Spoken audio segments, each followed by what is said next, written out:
friends. Well, today I'm going to show you how to make a guiso, a simple one. Again, it's what I call poor man's food, and I had started this video already and something happened, and so I don't want to not make this video for you. But it's a simple. You come home, you cut up some meat. I've got pork meat in my pan, if you can see. All right. And what I'm going to do is I'm going to add some seasonings, and then I am going, now you can make your own salsa. I just don't happen to have salsa right now, but I'm going, since I need, you need tomatoes and some peppers, and this just happens to be the best one for me, the Rotel. Come on, is it not? Here we go. And this one has a lime, so it's perfect. It's perfect for a guiso because it just gives it so much flavor. All right, I'm going to show you what I'm going to put in it. I'm going to put some cumin in. It says cumin on here, but I remember I buy my seasonings as bulk, and some garlic powder. And I'm going to put a little bit of chicken broth powder because we need some flavor. Let me get it. All right. Yes, I use chicken broth a lot. Here we go. All right, so I am going to put about that much chicken broth.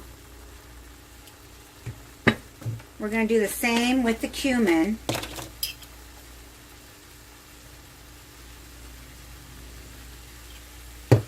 Now, the seasonings are your preference, and garlic.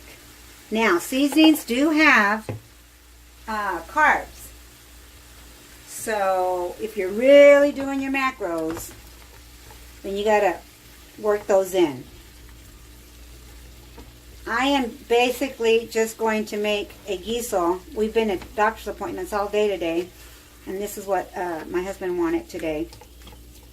And I will make a cauliflower rice. I'm going to come back and show you how I do that and how I plate it all up together. So, I want to cook this down low. So, my meat's almost there. You want to wait till all the redness is cooked, but it's not completely cooked yet, right? So, you are going to want to put the top on and let it create juices. And I'll be right back. Alright guys, here we go. Now you see the meat's practically all browned, and you see that juice? That's coming off the meat. And you do want to use a little bit of olive oil. Remember I started this video beforehand. I'm going to put a whole can of this. You might want to know, well, tomatoes do have carbs. This whole can, or let's see, for a half a cup of this is 6 carbs. You're going to use the whole can, but remember, you're not going to eat all of this. You're only going to eat, you know, what you eat. So this is for the ones that don't like spice at all. Then you wouldn't use this one. You would just use regular diced tomatoes. All right, I'm going to be throwing some cilantro in when it's almost done. And I am going to put some of this in there to give it color. This is a chili powder that I prefer. If you notice, it's called Gibhart, and then it's got this little eagle. That's the one we buy. It doesn't come this big. Remember, I buy in bulk. And I buy the little bottles, and then I just throw the bottles in there. And I'm just going to throw about that much. You could put less, you could put more. Up to you. And I banged again. Sorry. I hope you're enjoying Mama's in the Kitchen, and if you are, I would love for you to subscribe, tell your friends, and come back anytime just to find out what is Mama cooking in the kitchen, right? All right, so we're going to let this sit. Basically, you just want to basically let it cook on its own on a very, very low heat. And I'm talking about a good 30 minutes because the meat is going to be so tender. You're going to want to make this for your family all the time. Be right back. All right, my friends, we are almost done. This is at half point. I went ahead and threw some cilantro. Oops.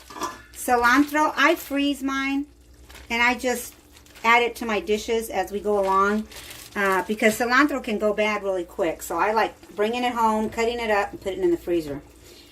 And if you want to add more, you can. Now, I would suggest that you put, this is carne asada and cuts of, that I cut up pork chops. So it's two different kinds of pork in here. And I would suggest that if you have like squash, green squash, yellow squash would be awesome in this dish. All this has is the meat I cut up, the tomato, it already has, the can of tomatoes already has the onion and this and the peppers. So how simple can you plate this up for your family if you're running late or whatever? It's just as easy as 1, 2, and 3. I'll be right back. While the meat is still on simmer, I'm going to start my rice. And I've got cauliflower rice here. You have to use a very hot pan. And the way you find out is if it is starting to melt. If you put those in there and you see it like take the water right away, oh yeah. Can you hear it? It's sizzling already. You don't want to put anything in the pan because this is frozen and you don't want the water. So you're going to try and dry this out first before we do anything to this cauliflower rice. I have had a lot of people ask me, how do you get your cauliflower rice to look so pretty? Well, that's the way. You got to dry it out. So, I'm going to let this kind of steam up. And I shall return. All I'm doing, there's nothing in the pan. All I'm doing is allowing the moisture to dry. That's all I'm doing. Be right back. My friends, so basically I have allowed it to dry. I don't know if you can see, there's hardly any moisture. If you can do this and there's no water coming out, it's dry. Alright, so now what you do is you start to add the flavors. Now, everybody knows that we use a lot of chicken broth when it comes to rice and stuff. So we're going to add a little bit of chicken broth powder because I need to make more bone broth. I'm out. So I'm going to put about a tablespoon. And if you want to add cumin, I like adding cumin. I think it just gives it like a little Mexican flavor, Spanish taste to it. A little bit of cumin. Oh, the aromas in this kitchen, you would not believe. All right. And we're going to add, this is where you add a little bit of butter. And then you mix it all together. Alright. I have to be careful because I have a small pan. This will continue to cook.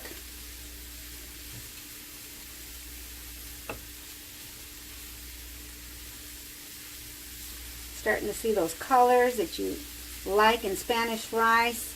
Now I do not put tomatoes or anything like that in mine, but you could if you wanted to.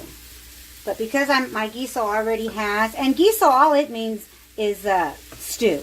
That's what Gezzo means, basically. Spanish stew. There's all kinds of ways to do this. You can make the same recipe with chicken. It would be just as delish. Alright, now what I'm going to do, because my husband's used to it, I'm going to add a little bit of peas and carrots. Now, in order for you to get the 10 carbs, you would have to use 2/3 of a cup. I did not use 2/3 of a cup. Just a few, just to give it a little crunch, a little something special, and make it look pretty. And I'll be right back to plate this up. I told you I was coming back to plate it up, but I just covered it up. You want to let it finish steam cooking for at least a good 10 to 15 minutes, up to you. Okay, I'll be right back. Friends, we are almost ready to plate up our food. Now look at this. I did not add water. It just cooked all those juices. Because you have it covered, you're cooking it basically in steam. So you allow those juices to just appear in your pan. This took about 30 minutes. And the meat is tender. Now, there's the cauliflower rice. Oh, you can just imagine the aromas in my kitchen. All right, guys. I'm going to plate this up, and we are going to eat. All right, my friends. So we've got the rice already cooked. I know I'm cut off. It's okay. Now we're going to add the gezzo on top. I want to grab both kinds of meat and the sauce. Oh my goodness. This is the best kind of gravy when you can make it, and it's so yummy. Look at that. All right. Now, there's all kinds of gezzos, all kinds of chilies that you can use. But this is a quick and easy way of making something delicious when there's not too much in the kitchen. I know that I've talked about poor man's food. This is what I wanted to start my channel with. Letting you know that you can make something delicious out of nothing or almost nothing. All right, let's taste this. Get a little bit of carne asada.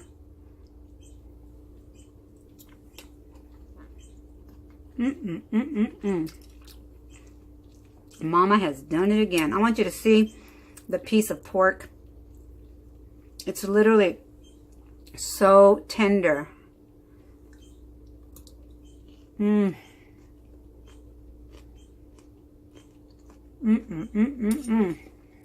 So good. I hope you enjoy. So good. Let me tell you. To me, whenever you add cumin, you get that smoky taste. When you add chicken broth to your, instead of salt, you get, you know, the goodness of all of those flavors. I know I used a can of Rotel. People are going to go, what? I am from Texas, Tex-Mex. But this is not really Tex-Mex if you think about it. If you're on the low on a budget and you don't have time to cut the tomatoes and the peppers and all that, you get it in a can and you work with what you have. And trust me, if you make this dish, you come back and you tell Mama you did. Thank you for the ones that have asked for different dishes. I'm coming to you as soon as I can. I will be going to the WSFA meet and greet, and then I will be returning to make lots more dishes for you.